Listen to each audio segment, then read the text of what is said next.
অঘোষিত তদন্ত এগোনো নিয়ে বলা সম্ভব নয়। আমরা তো চাইবো সবাই গ্রেপ্তার হয়ে যাক, কিন্তু তদন্ত তো ভাবে হয় না। দিনে দুবার ব্যবহার করো স্টপেজ ক্রিম আর নিজেকে রাখো এভারগ্রিন। কেয়াশেক আরোমা থেরাপি স্টপেজ ক্রিম আর খুঁজে পাও নতুন আমিকে। তদন্ত তথ্য প্রমাণের উপরে হয়। তথ্য প্রমাণ না থাকলে সিবিআই হোক বা FBI হোক, কেউ কাউকে অ্যারেস্ট করতে পারবে না। তথ্য প্রমাণই তো এরা রাখেনি, সব তো মিটিয়ে দিয়েছে।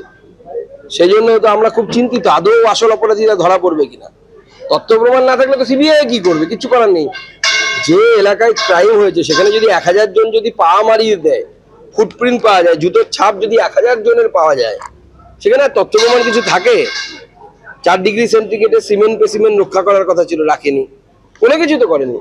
মেয়েটির দেহের চাদর 3 বারের রং পরিবর্তন হয়েছে, সবুজ, লাল, নীল, এক একবার এক একজন বলছে। কি হয়েছে ভগবান জানে। আমাদের সাবমিশন আছে। দেখেছে না না, আমার সাবমিশন সাইন করছি, সাবমিশন আছে। কিসের সাবমিশন? একটাই তো, আমার এলাকায় তো। কি বিষয় আপনাদের? বিষয় তো কিছু বলেননি, আমিও বলেছি। আচ্ছা, সিবিআই আমার সঙ্গে সাইন হয়েছে, কথা হবে সিবিআইতে তো। ভাই আমার সঙ্গে টাইম হচ্ছে, কথা হচ্ছে, আমি টাইম করে কথা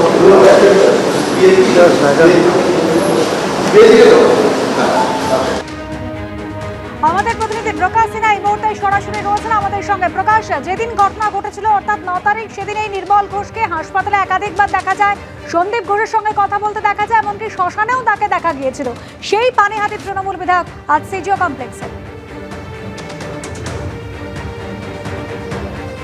একদম অনুসরণ আমরা দেখতে পাচ্ছি প্রায় 45 মিনিট হয়ে গেছে। নির্মল ঘোষ, পানিহাটির তৃণমূল কংগ্রেসের বিধায়ক, তিনি সিবিআই দপ্তরে এসে পৌঁছেছেন এবং তার যে জিজ্ঞাসাবাদের প্রক্রিয়া, সেই প্রক্রিয়া ইতিমধ্যেই শুরু করেছেন সিবিআই এর গোয়েন্দারা। কিন্তু সবচেয়ে বড় প্রশ্ন, কেন তাকে তলব করা হয়েছে?